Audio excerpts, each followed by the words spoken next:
All right, I'm joined by Greg Hardy. Greg, it's late. I can see you're in the car.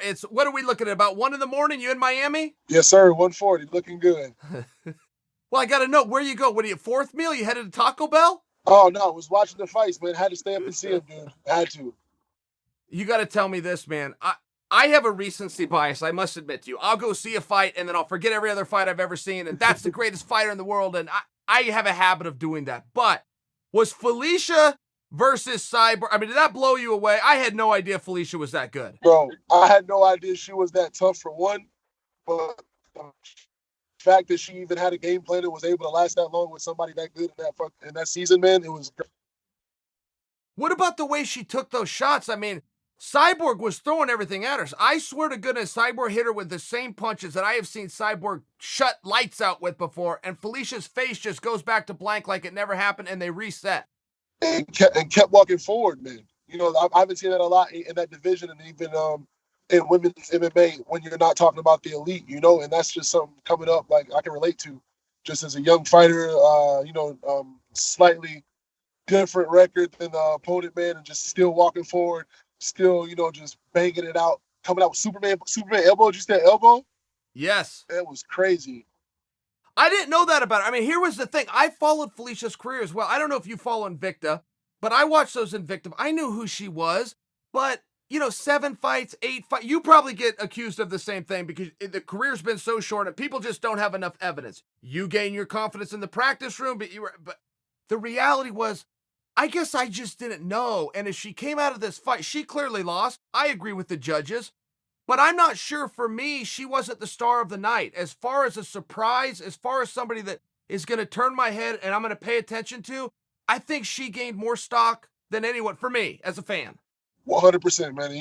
I would consider myself one of the biggest fans, just given my, short career so far, man. I've been watching for way longer than I've been fighting, but it was beautiful, man. I think she's going to be a force to be reckoned with. She's going to be one of the more entertaining fighters in that division, and women's MMA, dude, it was unparalleled for me, man. Just to watch, even like I said, like you said, even though she lost, she took some shots, man.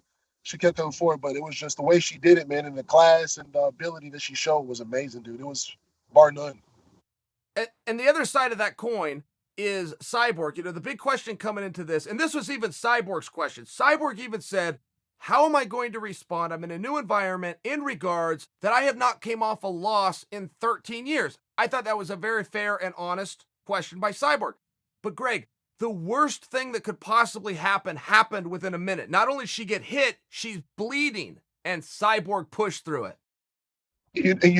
For like a rookie like me, man, and coming out of American Top Team, I'm there with guys like Andre Arlovsky, Alexei Oleinik, these guys that are seriously tough, man.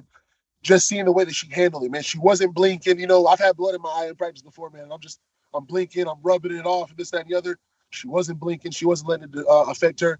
And what I saw, about mid-round, I was talking to my girlfriend right next to me, just talking to her, talking her through the fights and what I see and stuff.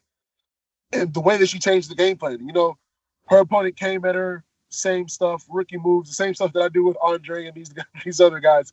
And I saw the same thing that he did to me, instantly change the game plan, wait, second round, figure you out, and then there's a whole other thing in front of you, man. And she did that, and I was just like, all right, she's elite. There's no doubt about it.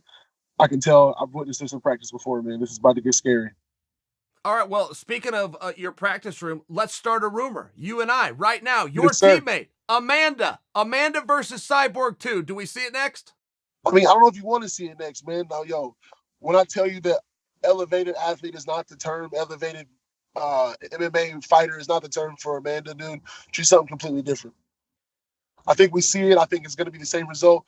And I think that's when, she goes beyond GOAT status, and it's just like, it's calculated and malicious, it's beautiful. Sure. I agree with you. The dialogue that Amanda is one of the best female fighters in the world needs to go away. And we need to just say, Amanda's one of the best fighters in the world. Period. I fully agree. Yeah. I think, by the way, I think you're fibbing. I think you're headed to Taco Bell. I really do. Hey, if you don't tell, I'm just saying, if I were you and I was out at 1:30 in the morning, I'm headed to Taco Bell. Hey, buddy, I'm not going to take any more of your time, but I really do appreciate you. Good luck with everything. Let's catch up again at a more reasonable hour. Hey, man, I can't wait, bro. It's an honor, Chael, bro. Thank you for everything. You're the man. Brother. Thank you, Greg. Honor's mine. Thanks, pal. All right, guys. Greg Hardy, I wanted to get his take on that, and he does have an opinion as to who Amanda's going to be fighting next. Now, look, I'm not breaking news here. Amanda said it's Cyborg next. Dana says it's Cyborg next, but not so fast. And one of the reasons I asked him wasn't to tell us what we already speculate. It was because there is a little bit of chatter behind the scenes about Cyborg's contract. Is Cyborg going to resign? If that answer is yes, I think it's reasonable that she's still going to, and I say in quotation, she's going to play the game. What game is that? And how long is that going to take? And it doesn't necessarily come down to a dollar amount only, right? It also does come, what do you want me to do? Like any of you, right? Any of you for a job, it's not just what are you going to pay me? What do you want me to do for that? And if Dana's answer is quite simply, Amanda, I think that you've got some dialogue there. And the reason I went to Greg, I thought that Greg might have some insight from Amanda that, look, talks aren't looking good. As a matter of fact, not only are they not looking good, we're looking at, and then he could fill in the blank. I was looking to start a rumor. I was looking to start a little speculation, but I also think that that's important. I do not think that the Cyborg is a foregone conclusion. I think that it is foregone in that the promotion would like to do it, and generally the promotion get what the promotion wants. I think it's foregone in that Amanda has agreed to do it, and generally the champion gets what the champion wants.